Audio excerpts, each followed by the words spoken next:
Hi, and welcome to Family Sociology, the Middle Years and Not So Empty Nest. Now, the middle years of the family are a time of transition. The current trend towards smaller families means that some parents are finished with child rearing while still quite young. Other parents find that their adult children are staying at home longer, or if they do leave, they may return in a cycle that's called the revolving door. Since life expectancy is also increasing, most parents can look forward to many years of life without children in the home. However, they may have to care for their own aging parents. There are a number of questions that need to be considered. What factors influence families in this stage of life? What happens to the couple's relationship during this period? What impact do poor employment possibilities for young people have on family relationships? What increases in life expectancy? What pressures are placed on the middle-aged children of aging parents? What does all this mean for families and for society? Many of you are in families at this stage or in the developmental cycle, so you should be able to have some interesting and personal discussions with them. If you were to take this to your family and discuss some of these transition periods in this middle year period, you might be finding this pretty interesting. So the middle years, it's a time of change. As a life stage, middle age is a relatively new stage. The current trend towards smaller families means that parents are finished with child rearing earlier, and since life expectancy is also increasing, most adults can look forward to many years without children in their home. There are a number of questions that need to be considered. What factors influence families at this stage of life? Now, the current midlife generation, the baby boomers, in 2011, the 45 to 64 years in age are at nearly 9.31 million, outnumbering those in the 35 to 44 age group by, that amount you can see right there. The median age of Canadian population is 39.9, or almost 40 years old.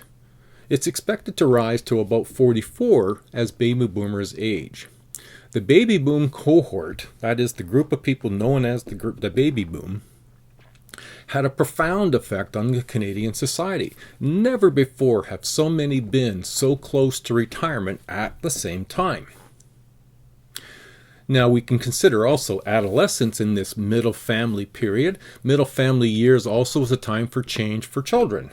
They physically mature, they finish their education, they move from their parents' home, get a full-time job and find a romantic sexual partner, and perhaps have a child.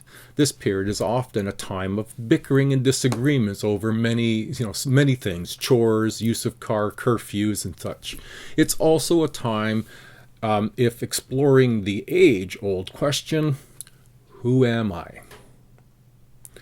So when we think in terms of this who I am, the role of peers can play is an important part in adolescence. This can include risk-taking and peer pressure. Peers are also helpful in positively guiding through those years, particularly when we find others like ourselves. Adolescents have better outcomes than they came from families with emotionally close and involved parents. Parents in those families provide healthy role models and also monitor teens' activities.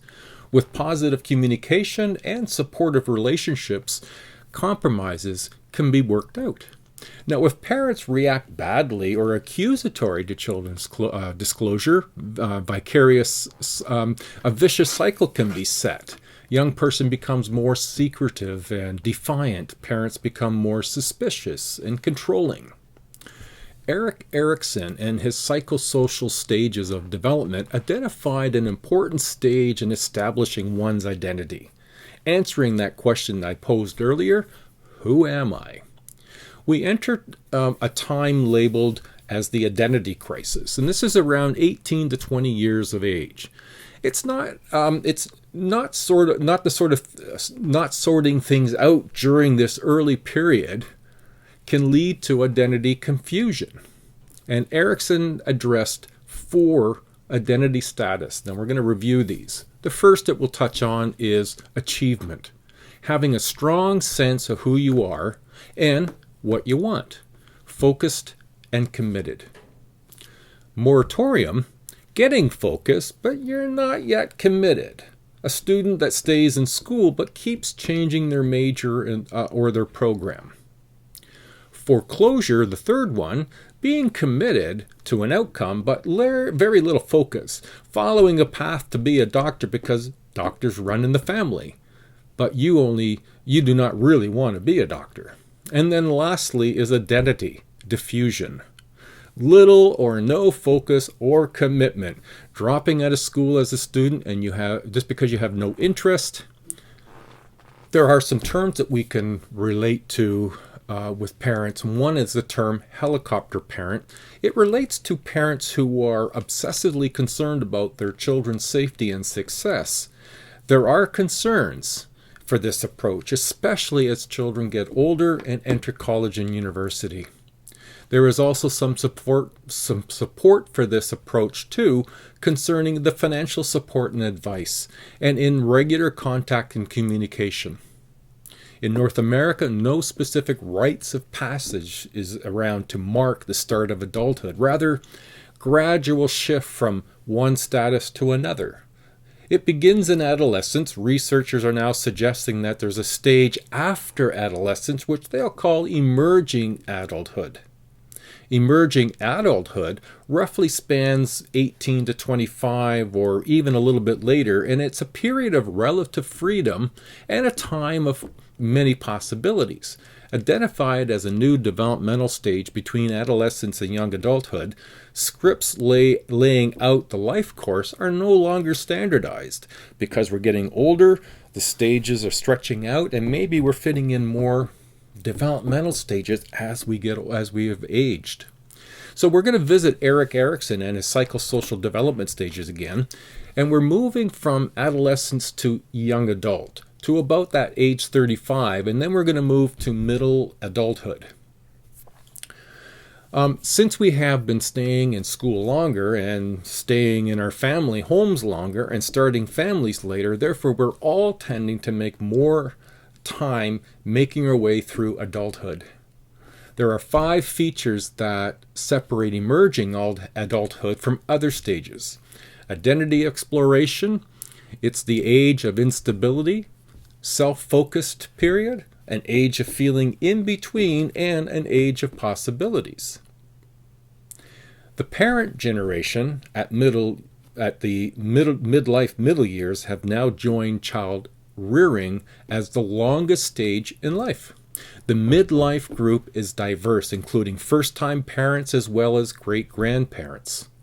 Some begin midlife at peak of careers, others are nearing retirement at this time. These years of the family life cycle are transitional. This period often marks splitting of one family into 2 or more as children leave families of origin and form their own nuclear families of procreation. It's at this stage that we introduce the term stressors. As there's much going on at this period of time, there is more time considering one's own health, death of loved ones, and financial problems. Midlife involves a time of evaluation, assessing, taking stock, if you will.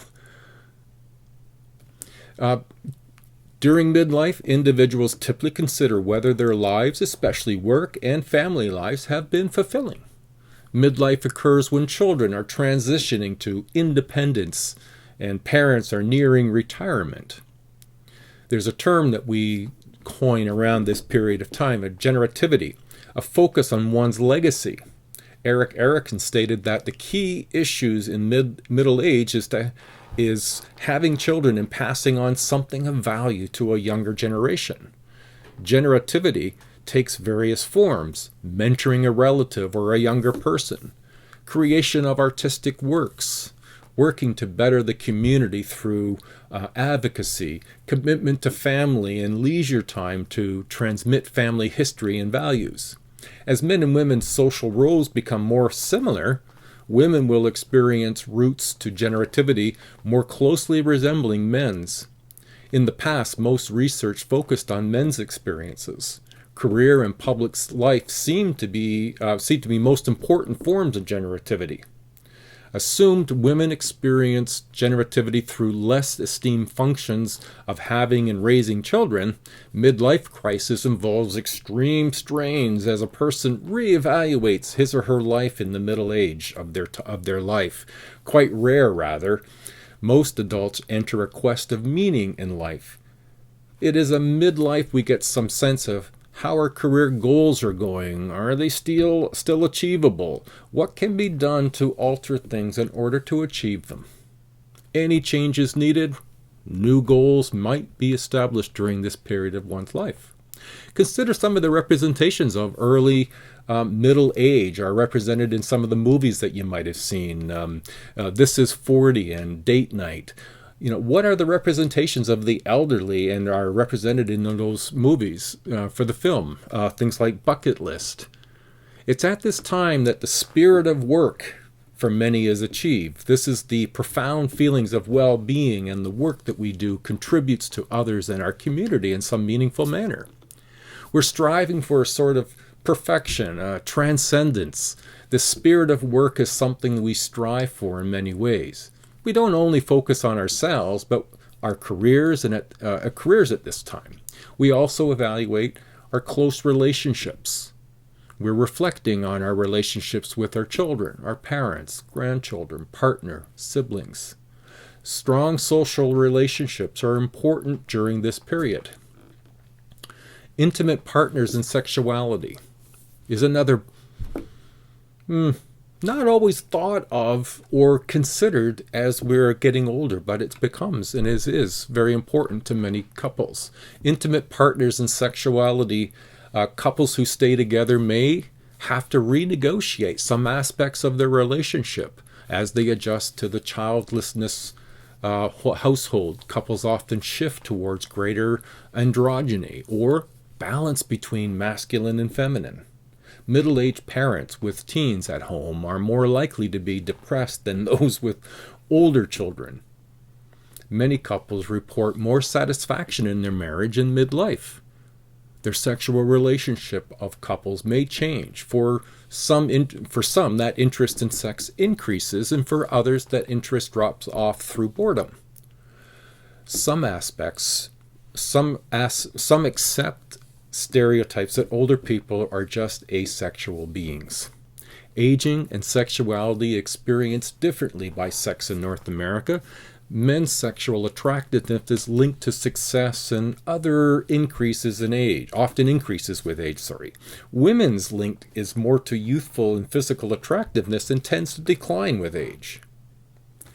Greater acceptance now of sexuality and less opposition to sex for unmarried people. The reality, unsurprisingly, given that this generation ushered in the sexual revolution of the 1960s, men are more likely than women to try a variety of sexual-related activities. Gay men are more likely to be sexually active. Those with regular sexual partners are more satisfied sexually and generally more positive about life than those with no partner.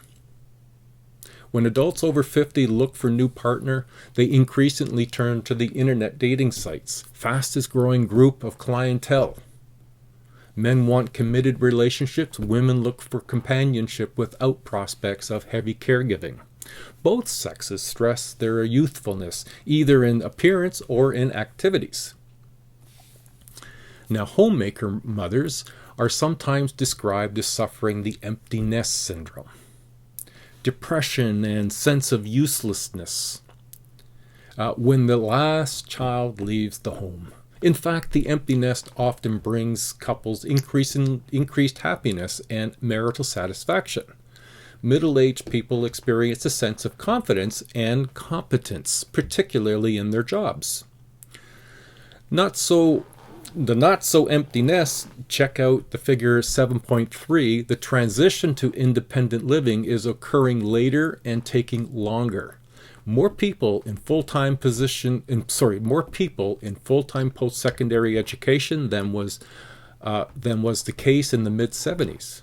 Finding and keeping a job that pays enough is harder because of the slow economic growth and recessions that began in Canada in around about 2008.